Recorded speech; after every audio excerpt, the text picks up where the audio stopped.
internautes yi ñi seetaan sur l'évidence TV ñi ngi leen nuyu bu baax a baax di leen ziar chers internautes dal leen ak jàmm ci seen émission ganu l'évidence mbokk yi tey émission ganu l'évidence mi ngi doxantu ba fii di Niague Lac Rose seet si ki nga xamante ne mooy docteur Amath Wade di ko xamante ne kenn dootu leen ko présenté di acteur de développement fii ci Niague. Docteur Amath Wade nag di spécialiste en santé publique et en médecine communautaire di itam spécialiste du VIH Sida di itam président du parti 4V valeur vertu vérité vision di itam membre de la coalition Diomaye président docteur Wade itam machallah yemu fa membre la itam du bureau du conseil départemental de Rufisque comme le 3e secrétaire élu docteur ñu ngi lay nuyu dalal ak jàmm biir l'évidence TV. waaw maa ngi lay fay di kontaan lool ci seen ñëw bi ngeen seet si ma Niague donc vraiment dama leen di jaajëfal di ñaan aussi yàlla vraiment waxtaan bi ñuy def fii ci su Niague doon waxtaan woo xamante ni day jariñ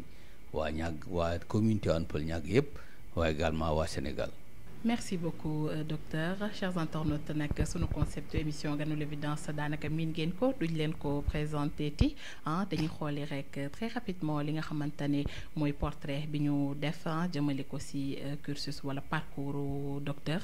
dellu si waat ci sunu waxtaan. Pour ceux qui ne le connaissent pas, docteur Amath Wade est un spécialiste en santé publique et médecine communautaire, spécialiste du VIH. Ce Sénégalais est engagé farouchement dans le développement communautaire. C'est la raison pour laquelle il a mis sur pied à Niague une structure de santé et un hôtel qui génère de l'emploi pour les jeunes et les femmes. Également engagé dans la politique, docteur Wade est le président du parti 4V, valeur, vertu, vérité, vision, membre du bureau du conseil départemental de Rufisque. Docteur Wade s'est également engagé aux côtés du parti au pouvoir à travers la coalition Diomaye président où il milite pour un souverainisme accompli. acca mbokk yi mi ngi noonu ñoo ko gisandoo li nga xamante ne mooy portrait bi ñu réalisé mu jëm ci parcours docteur comme ni ma leen ko waxee tout à l'heure docteur ban commentaire rek moom ngay def ci portrait bi jëmale ci portrait bi xool ndax fàttewuñu dara. vraiment parcours nit moom dafa yaatu ndax wax dëgg man su ma defee médecine ba pare dama def spécialité bi nga wax santé publique et médecine communautaire spécialité du VIH du paludisme def naa aussi li ñuy wax recherche clinique sur le sida donc vraiment yooyu yëpp def naa ko ci formation waaye lii aussi tey jii en dehors de vraiment formation yi maa ngi joxe formation maanaam di jàppale ndaw yi pour ñu am une qualification sur les métiers de demain sur l'informatique sur vraiment beaucoup de métiers tey jii jeexal nañu benn session de 53 étudiants ci vacances yi bu soobee yàlla dañuy commencer waat au partir du 1er août une autre session pour former également des étudiants sur les métiers de demain tey jii daal suñuy liggéey yëpp suñu activité bu ñu nekkul ci hôpital bi ñu ngi xool lan la ñu mën a def ba ndaw yi Sénégal am xam-xam am métier boo xamante ni suba ginnaaw suba dinañ ko mën a def. Merci beaucoup docteur peut-être que nous allons d'abord commencer waxtaan ci li nga xamante ne moo jëm ci santé communautaire docteur ñu gis ni santé communautaire mi ngi intéresser de plus en plus les populations docteur nga mun ñu rek faram-fàcceel lan mooy santé communautaire. waaw loolu dama ciy sawar ndax dëkk yi ñu nekk Afrique d'une manière générale suñu moyens yi ñu bëgg a dugal ci médecine dafa néew kon boog jaadu na tey jii ñu wax ni la prévention fagaru dafa war a nekk li nga xamante mooy base de notre médecine loolu les Cubains l'ont très bien réussi en faisant de la prévention tey jii nag bu ñu nee médecine communautaire mooy feebar bu nekk ñu xool naka ngay def ba mu bañ laa dal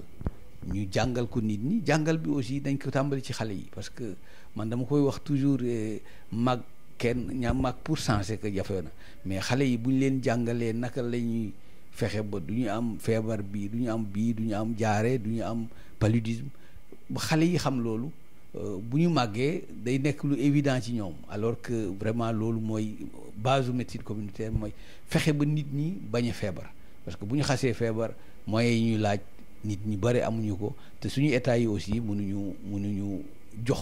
lii feebar daaj ci nit yi nga xamante ni yëpp ñoo am feebar. comme daal comme ni nga koy waxee docteur liñ naan fagaru moo gën faju donc si loolu ngeen di œuvrer voilà macha allah tout à l'heure vous avez parlé de formation loolu itam c'est important ndax on voit que peut-être ndaw yi léegi manqué nañ formation bu baax a baax surtout lu jëm si wàllum médecine on voit les écoles yi nga xamante ne de médecine yoo xam ne kenn reconnaître ko docteur étudiants yi dem fa jàng fay seen xaalis dem ba si biir du ñu am diplôme boo xamante ne état reconnaître na ko donc sa formation yi est-ce que dinañ mën a buñ ci paree dinañ mën a am liggéey.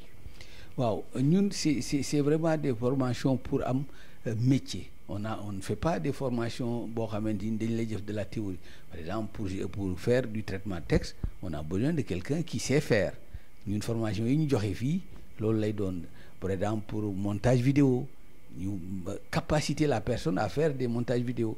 loolu la ñuy former xale yi mais ñun amuñu projet ni dañuy former avec des diplômes non il faut pas aussi ñu jox mission boo xam ne ñun amuñu ko mission boobu ñun amuñu ko lu ñu bëgg rek mooy xale yi li ñu bëgg a def ñu jàpp leen ci ba ñu mën koo def dans tous les domaines nag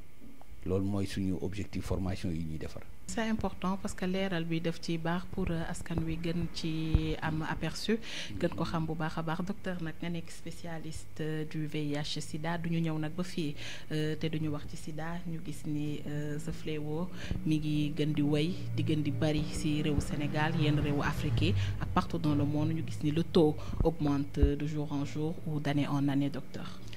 waaw loolu xam nga VIH sida man dama bokk ci ñi nga xamante ni vraiment garab yi ñu jëkk a testé presque ci àdduna bi man bokk naa ci équipe yi ko doon defar bi ma nekkee France maintenant man bi ma demee France de 90 2004 le premier antirétroviral pour la protéase laboratoire bi ko doon génne man foofu laa doon liggéey donc vraiment dama xam naa feebar boobu bu baax te bu jëkkoon il y a 10 dernières années Fonds mondial dañu créer xaalis bu bare di ko jox Afrique pour nit ñi def vraiment prévention di faj nit ñi waaye tey ji gis nañ ni xaalis yu bëri yooyu yëpp wàññeeku na exemple USAID bi gis nga ko léegi Sénégal nekkoon nañ fi le président Trump bi mu ñëwee il a vraiment dagg fonds yi ñu doon jox Afrique pour avec l'USAID donc tey jii le VIH dafa xaw mel ni ku orphelin li ñuy wax dafa xaw a ndóol ci wàllu koom-koom te gis nañ aussi mu ngi yokku kon bokk dañuy delluwaat rek ci base bi mooy vraiment li ñuy xamante ni seerul dara seerul mooy prévention bi nit ñi xam ni VIH lu nekk la nit ñi xam ni feebar bi bu la dalee presque du wér feebar bi garab yi muy laaj da nga koy jël ci sa giiru dund nit ñi comprendre mën a moytu li nga xamante ni yëpp mooy jox feebar bu fekkee su ko defee vraiment dinañu mën a wàññi taux de prévalence bi nga xamante ni tey jii mu ngi yéeg surtout en Afrique en Europe certainement ñoom ñoo ñu ëpp moyen waaye Afrique vraiment c'est le sida reste une grosse question boo xamante ni ba léegi vraiment daf ñu tiital waaye nag boo xoolee noo télé la duñ ci wax boo xoolee noo rajo duñ ci wax pourquoi duñ ko def pourquoi duñu continuer di def des messages de sensibilisation yoo xamante ni nit ñi xam ni feebar bi mu ngi fi nañu moytu. c'est vrai parce que docteur tout à l'heure yaa ngi may tooñ sax bi ma la naan on va parler du VIH sida avant émission bi di tàmbali mais yaa ngi ma naan c'est un sujet qui ne nous intéresse pas ma ne la man personnellement ça m'intéresse et ça nous intéresse ñun équipe bi ñu àndal ça se voit que Sénégal peut-être xamaguñu impact bi nga xamante ne sida daf koy def ak nit yi muy rey ci àdduna bi. loolu mooy le vrai problème des maladies chroniques xam nga maladie chronique mooy maladie boo xamante ni soit duñu ko mun a faj mu wér nit ñi dañuy am tendance di ko fàtte delloo ko ci seen ginnaaw te vraiment loolu du solution bi mooy tey jii ñuy delluwaat ci fondamentaux yi mooy sensibiliser les gens sur li nga xamante ni moom la sida di def ci nit mooy dafay tax sa nga néew doole day tax da lay jox feebar yoo xamante ni moom la ñuy wax feebar opportuniste maanaam nit koo xamante ni feebar yu lu ñëw rek dal la après aussi mu wan laa rey loolu il faut nit ñi xam ni aussi nii lañ koy fexee ba du la dal nga sax ci à partir de xale yi surtout la jeunesse 16 ans 17 ans ñu commencé sensibiliser leen bu baax ba nga xamante ni bala ñoo màgg xam ni kat ñoom mën nañoo éviter le VIH loolu c'est vraiment loo xamante ni les gouvernements dañ ci war a wax les télévisions les radios chaque fois surtout les radios communautaires également di ci wax ba nit ñi xam ni feebar boobu yàgg na biñ ko dalee wax yàgg na waaye mu ngi fi ba tey te mu ngi yokku loolu vraiment am na solo. merci beaucoup docteur ñu gis itam que ni Sénégal comme acteur de développement nga le plateau médical c'est pas trop ça fii nii ci réew mi feebar faju daanaka dafa metti docteur crise sanitaire bi am. Oui, ça c'est notre vrai problème. C'est nos hôpitaux, vous savez, nos hôpitaux ne sont pas en quantité suffisante. Les moyens des gens ne suivent pas. Tey jii bon tax man par exemple bi ma retraité j'ai ouvert ce cabinet à Niag, c'est mon village natal. Loolu laa mën a apporter à la communauté. Ce cabinet nous permet de gérer les pathologies vraiment fréquentes. yi nga xam ne mën nañ ko gérer fii lu ñu mënul gérer nag aussi ñu am humilité jéem ko transférer à l'hôpital le plus rapidement possible loolu daal ñu ngi ci liggéey bon bu la neexee aussi nga def micro-trottoir nga génn ci mbedd mi waxtaan ak nit ñi ni leen docteur Wade day cabinet bi lan ngeen ci xalaat bu boobaa aussi nga jël yooyu dugal ko ci système bi bu ñëpp xam ni daal ñun dañ koo def pour jàppale askan wi pour fexe ba nit ñi bu ñu feebaree mun a am structure bu leen jege bu ñu mun a dem parce que ñàgg gi benn poste de santé moo fi nekk c'est tout bu ñu bëggee dem hôpital il faut ñu dem Tëngéej wala Kër Massar loolu du ñu amee urgence dafay nekk yëf yu lu xaw a jafe kon boo cabinet médical bi day répondre à un besoin mooy mun a traiter à proximité les gens cabinet bi ñun am nañ fii am nañu maternité am nañu vraiment la radio qui marche am nañu également un cabinet dentaire le dentiste il vient ici 3 fois par semaine yëpp dañ koy gérer fii pour permettre aux gens de traiter les pathologies vraiment je dis 90% des pathologies yi ñuy gis fii mën nañ ko gérer il y a un labo qui permet de nous faire les bilans rapidement pour ñu xool nit ñi li leen dal naka lañ koy fajee loolu yëpp daal ñu koy def fii te vraiment aussi avec les moyens que la population a loolu aussi dañ koy def tout le temps ci suñu xel nit ñi bu ñu ñëwee fii il faut ñu xool ne aussi seen poche méngoo na ak ñun li ñuy liggéey. Docteur fi nga daanelee c'est très important mën a fajoo à moindre coût vraiment mais docteur on va un peu parler de politique tout à l'heure vous m'aviez dit que vous êtes docteur et non politicien mais au moins am nga parti bokk ci benn coalition dinañ wax un peu de politique pour rappel tamit docteur candidat la aux prochaines élections de 2027 aux élections législatives ci commune bi nga xamante ne moo di Tivaouane Peulh ñàkkul rap ak ñàgg Lac Rose docteur boo ñu mënee wax rek ci wàccaayu élection nga nekk daanaka waaw mais wàccaay parce que man damay wax politique li nga xamante ni mooy li may dund tous les jours loolu laa tuddee politique ndax tey jii bi ñu nee président bi ñuy bëggee fal président de la République man j'ai signé la coalition Lacoste boobu Ousmane Sonko était en prison la coalition Lacoste donc c'était pas la coalition Diomaye bi ñu génnee ñoom bi ñu xamee ne la coalition Lacoste est dépassée parce que Ousmane Sonko ne pouvait plus être candidat mu tànn Diomaye j'ai signé la charte de la coalition Diomaye président kon ça veut dire que man ci continuité boobu laa nekk tey jii nag vraiment nag def ci fulla ak fayda ndax man lu may def rek damay def wan ni damay defantuwuma jël sama temps jël sama moyen jël li ma mun yëpp daal ma def ko pour coalition boobu gagné fii gagné bu rafet ci suñu commune bi sax suñu pourcentage moo ëpp li comme pourcentage Sénégal kon bokk ñun dañuy kontaan ni ñun def nañu loolu bu boobaa nag bu ñu paree loolu ñun de élection locale yii di ñëw man day bëgg naa nekk candidat buñ ci yàlla yóbboo ma man ko ak tal ko bëgg naa nekk candidat pour nekk maire commune Tivaouane Peulh Niaga loolu nag bu ma ko waxee dama ko teg ci li nga xamante ni dafa leer parce que commune boo xamante ni fii nga juddoo li nga am yëpp fi nga ko def yaa ngi def li nga man li nga xamante ni yëpp yaa ngi koy def pour askan wi jaadu na aussi nga ni askan wi man de bëgg naa leen jiite ñoom it ñu yëg ko ni bëgg naa leen jiite moo tax du ma rus fenn di wax ni man de bëgg naa jiite commune bi tout le temps dama koy wax parce que dama ni lu may def su fekkee ni maa ngi def lii ci sama xam-xam ci sama partenaires yi may am ci sama doole maa ngi def lii bu fekkente ni jiite naa dinaa mën a am ak partenaires yu gën a mag dinaa mën a am jàppale état ba nga xamante ni dinaa def loo xamante ni dina gën a màgg par exemple suñu commune bii lépp la manqué hein. Man je reviens souvent sur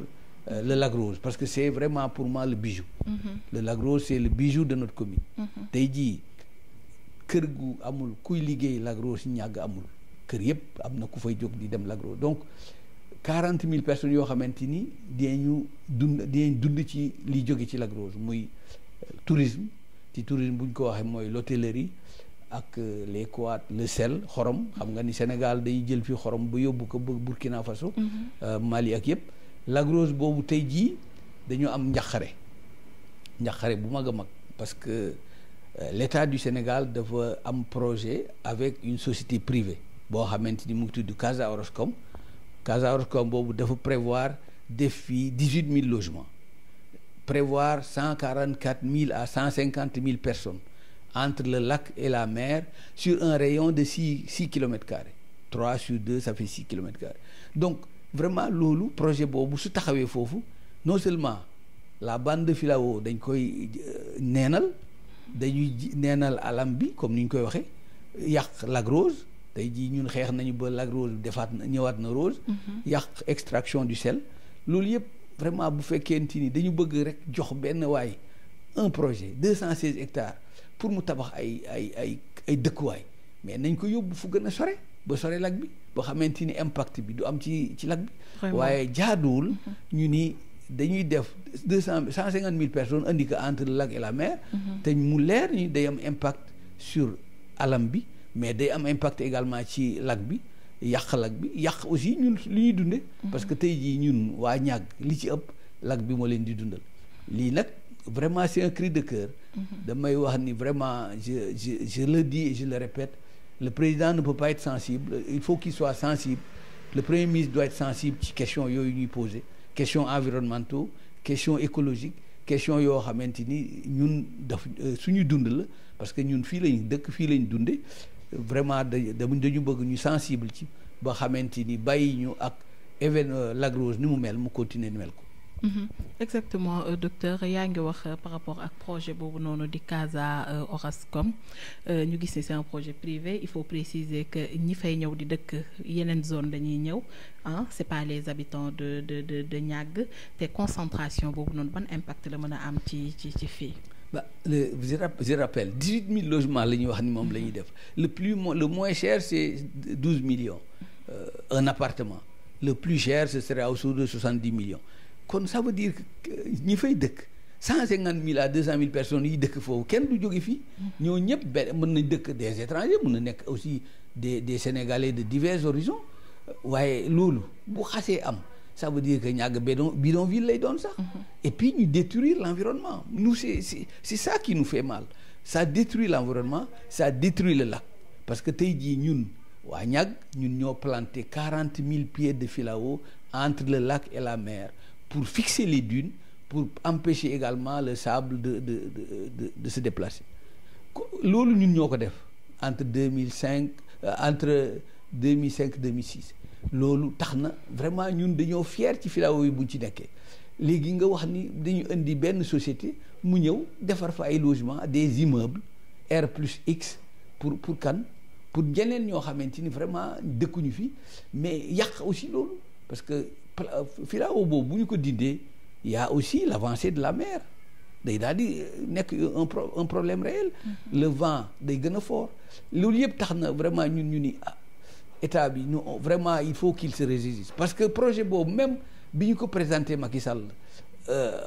comme présenté ko Macky Sall dafa wax ni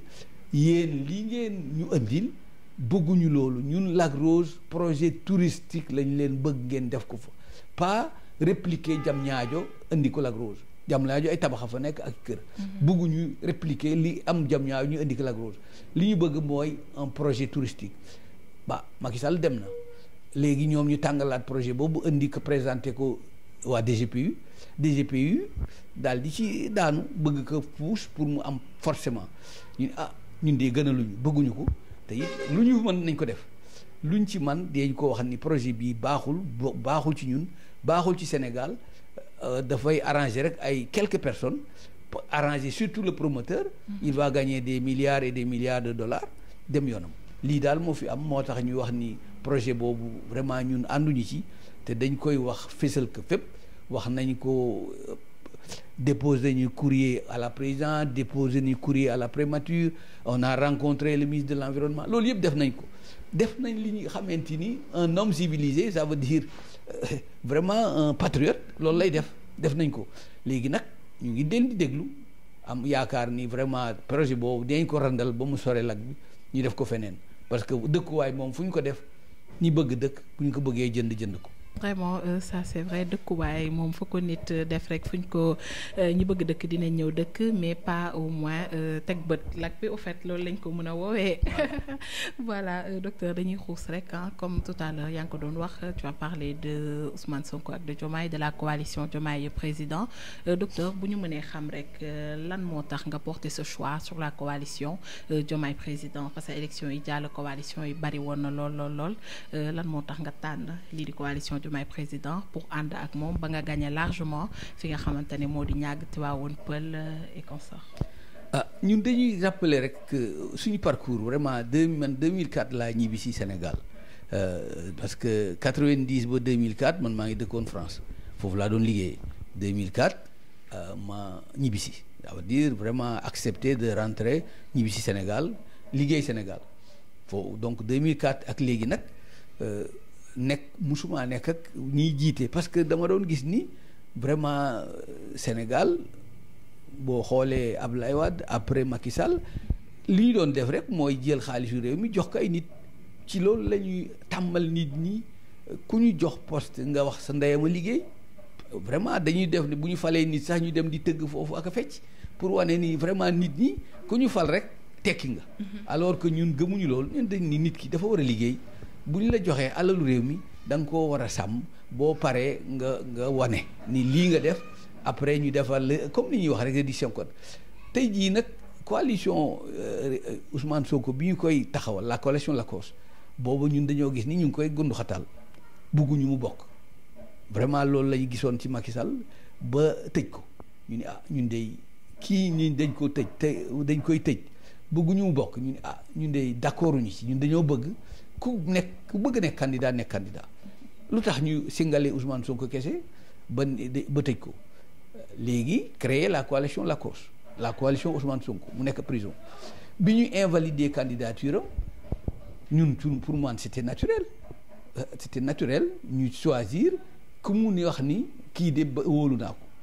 donc loolu moo ñu dugal ci coalition Diomaye président bi ñu ci duggee aussi dañoo signé charte bi def li ñu war yépp ci coalition bi lu doo suñu xaalis suñu moyen suñu temps suñu xamee lu ñu man ci Sénégal def nañ ko pour que coalition boobu vraiment nekk une coalition victorieuse kon boog ñun dañ koy sàmm comme li ñuy wax du lait sur le feu ñun dañoo gëm ni Sénégal il faut ñu tekk ci loxo yoo xamante ni Diomaye wax na ko jubal jubanti boobu il faut ñu dox ci ay at pour que Sénégal mën a soppeeku. merci beaucoup docteur comme ni nga ko waxee dox ci les 3J jubal jubanti ngir Sénégal mën a soppeeku mais docteur ban gis-gis nga am par rapport à la gestion du duo Diomaye Sonko nga xamante ne def nañ moins de 2 ans ci bopp réew mi. man coalition bi aw ma ci vraiment ay mbetteel ndax Diomaye Sonko dañ fàttaliku quand même l'histoire Sonko moo joxoñ Diomaye. ñun ñëpp ñu wateel Diomaye jàll au premier tour kon boog mu doon une première dans nos pays même je dirais dans beaucoup de pays une élection à 2 tours ñu jàll au premier tour loolu bëriwul dëkk yi mu am. loolu bu amee avec 54%. kooku vraiment dafa leer boo xamante ni kenn amul woon sax possibilité contester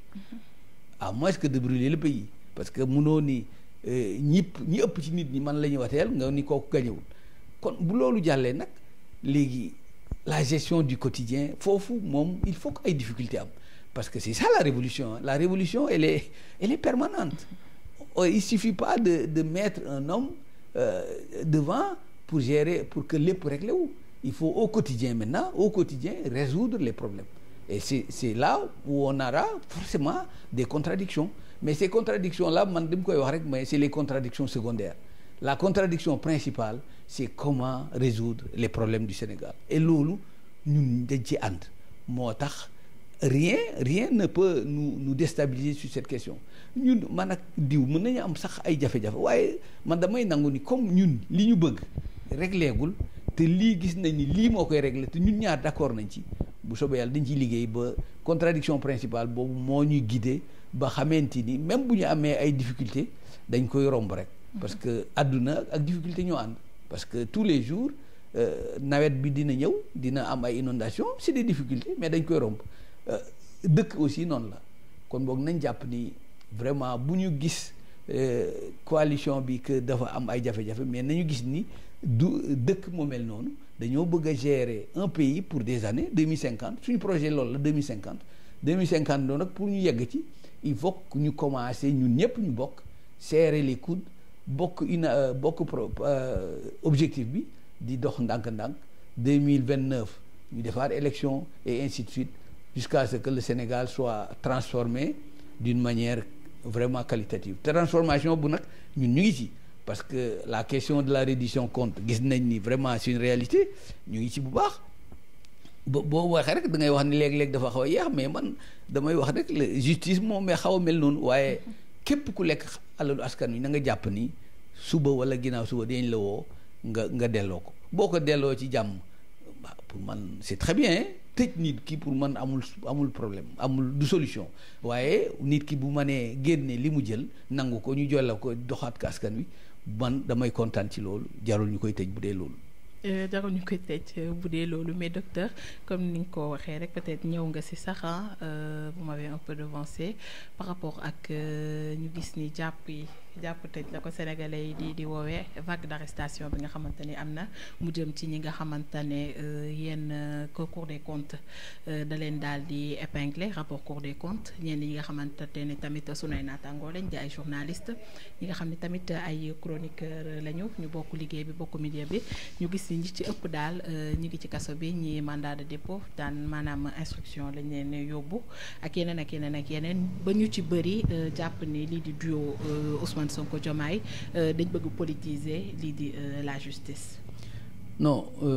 man gisewuma noonu question bi pour man ki nga xamee ne dañ laa dénkoon alali askan wi yaa xayti mu jeex ñu xool ni luubal nga ay milliards waaw loolu loo bëgg ñu def la ko ñu bàyyi la nga ñibbi non pour man ku luubal alalu askan wi dañ laa war a jàpp téye la fexe nga génne xaalis boobu ñu delloo ko ci askan wi man lii loolu laa gëm man pour man reddition de comptes loolu ça doit être une constante pour ñi weesu pour ñi nekk actuellement aussi dañu fi jógee bu ñu fi jógee ñu xool ñoom it càmbar leen ku def lu dul noonu dinañu la laaj lu tax nga def lii loolu mooy gestion vertueuse mais gestion boo xamante ni aussi dafa war a leer askan wi doo la xam ni xaalis bi mu moom dafa war a duggaat ci moom manqué nañu tali manqué nañu école manqué nañu lépp manqué Sénégal lépp manqué jaaduwul nag ñu fal la jox la 1 milliard nga jël 1 milliard def sa poche loolu mënuñu ko accepter pour bu fekkente ni dañoo bëgg a développer Sénégal kon jaadu na tey jii ñu wax ni reddition des comptes ñëpp ci war a ànd ku ñu jox alali askan wi boo paree ñu laaj la boo jubalee ñu féliciter la boo dëngalee ñu jàpp la nga génne li nga dugg jëloon lii daal ci question boobu vraiment définitivement man loolu lay wax bu fekkee la presse man dama ni la presse doit être libre et indépendante loolu c'est le minimum waaye nag il faut aussi nit ñi wodd li ñuy wax man loolu dama ko gëm dama gën ni nit ki mënul toog ci télé wala ci rajo wala ci leneen tey waxam du ko wodd maanaam vraiment di saaga dama koy wax rek saaga gënul ci mag surtout ndaw ndax kenn bëggul ñu saaga sa papa wala sa yaay kon boog nañu moytu aussi ñu nit presse bi nañu moytu wax loo xamante ni tegginuwul loolu du tax nit ñi gëm li ngay wax te it nag li ngay wax aussi bu fekkee nag da ngay joxe information également mu doon information bu wóor loolu aussi dafa am solo presse d'investigation am na xamante ni li ngay wax da nga koy am document yu leer yoo teg bala nga ko wax man loolu foofu laay inviter la presse que normalement journaliste sa place c'est pas la prison sa place c'est d'informer et sensibiliser les masses loolu mooy rôle journaliste kon boog tey jii bu ñu nee journaliste bi def na loo xamante ni defuwul il faut que ñu woo ko ci yoon surtout nag li nga xamante ni moom lay wax saaga moom wax dëgg gënul ci mag gënul ci ndaw waaye rawati nag koo xamante ni bu saaga adduna bi yëpp a koy yëg kon boog nañu wax ni la presse doit être libre et indépendante doit également être juste loolu laa mën a wax ci actuellement la question de la presse. Donc mën nañ nit ki mën a joxe xalaatam comme on dit donner son point de vue ou même faire des critiques mais avec la manière bu ñu déggee sa ay kàddu docteur merci beaucoup mais docteur gis nañ récemment la sortie de Ousmane Sonko bi suscité beaucoup de polémiques ñu desandi ci duo Diomaye Sonko bi nga xamante ne askan wi wala opposition bi ñi ngi ragal ni duo boobu jëm ëllëg ci duel docteur sa gis-gis par rapport à ça ban lecture nga si def. Non mais xam nga nañu fàttali quand même élection yi weesu on a élu un projet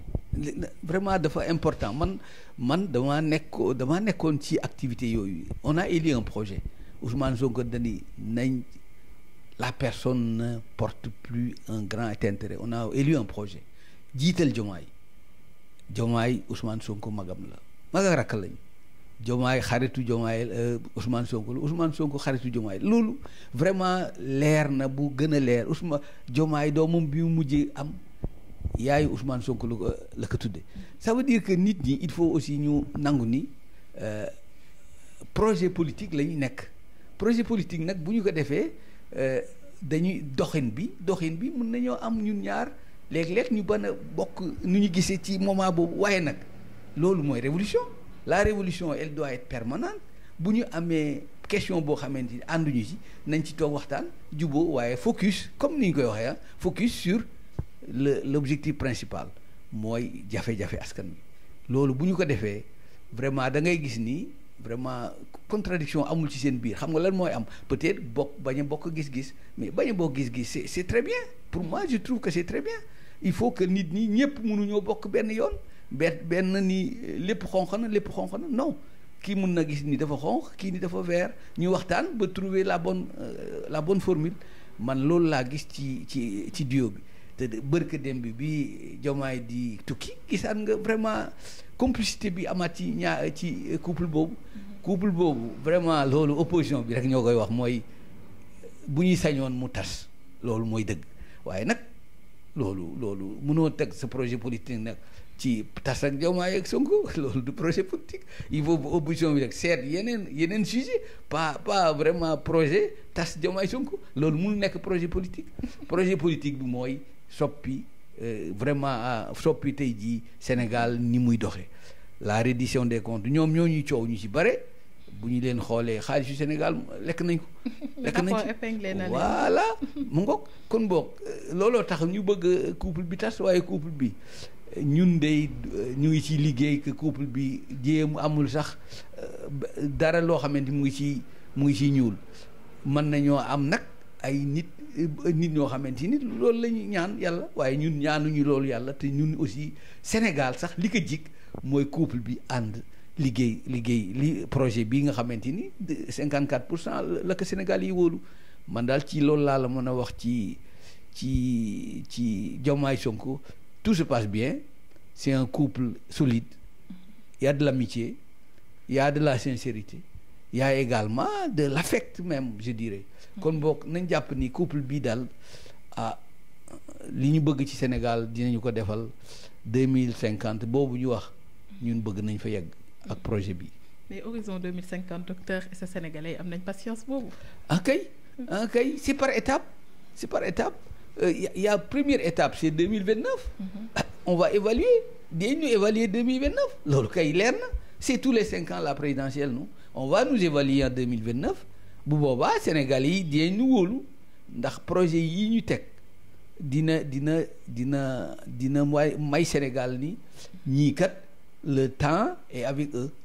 parce que l'autoroute de l'eau c'est une question très importante yoo xamante ni dina permettre Sénégal ñuy bay noor ak nawet les pôles de développement ñu ngi ci liggéey tey jii vraiment dañoo bëgg asseoir comme ni ñu koy wax asseoir un développement du pays et puis nag bañ a caax-caaxee li ñu moom da nga daan gis Sénégal foo xew ñu tuddee la ministre joxe 10 millions directeur joxe 10 millions lamb football lu nekk ñu joxe 10 millions mais non li ñu am dañ koy def ci askan wi tey jii mbay mi année bii presque il y a 75 000 tonnes d'engrais yu ñëw ci 3 mois yi loolu ku koy jël paysans yi pour nawet bii di ñëw pour nawet bi ñu nekk. distribution engrais bi tamit docteur foofu peut-être dañ fay def taxaw seetlu distribution yi avant dañ ko doon joxe les municipalités les mairies rek ñu ci def lu leen neex di ko jaay wala di ko jox seen ay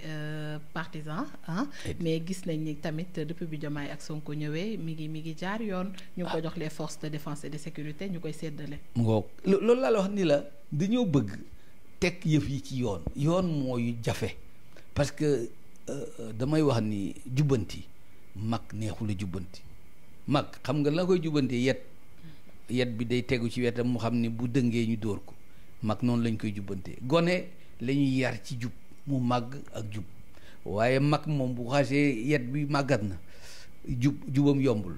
li nga mën a def rek mu xam ni bu defee dara sanction dina am moo tax ma ne la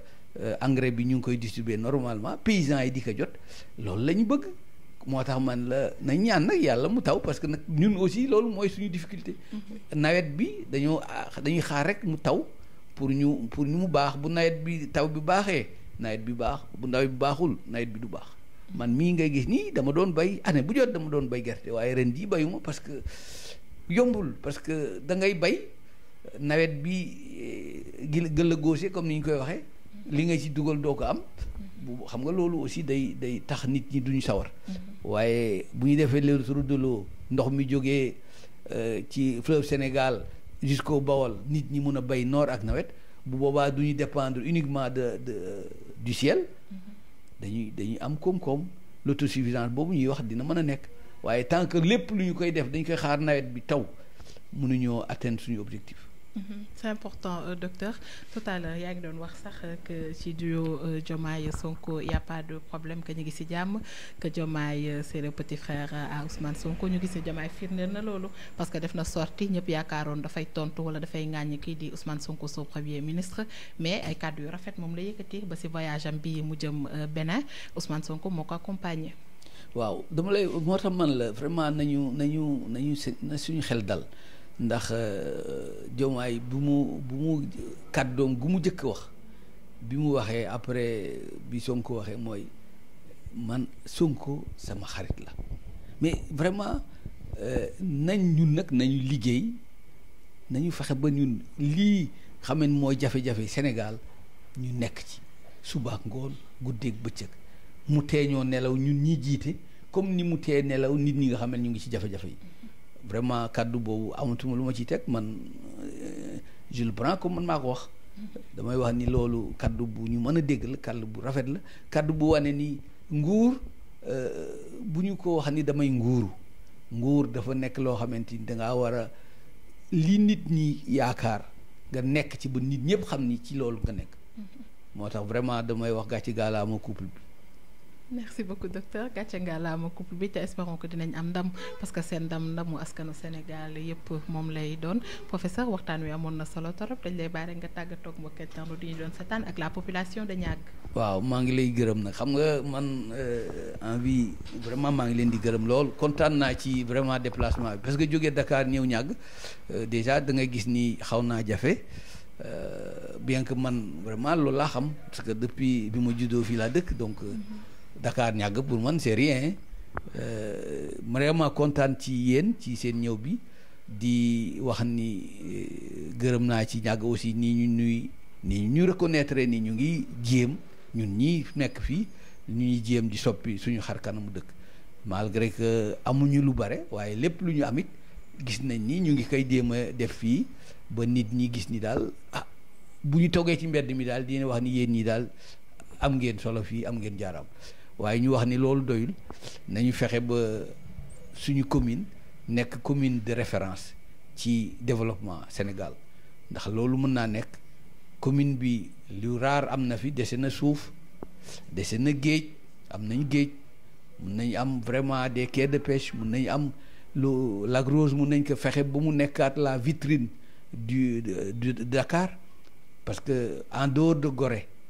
Lac Rose mooy vraiment le centre de Dakar en termes d'espace loolu yëpp mun nañ ci liggéey ba nga xamante ni suba ginnaaw suba des millions de personnes vont venir voir le Lac Rose faire des activités autour du Lac Rose créer des sources de revenus autour du Lac Rose loolu yëpp nag pour mun a nekk il faut aussi yéen it ngeen jàppale ñu ba xamante ni bu 2027 bii di ñëw bu nu fa yàlla bu yóbboo jàmm ba ñu man ko ñu jiite suñu commune jiite boo xamante ni nag du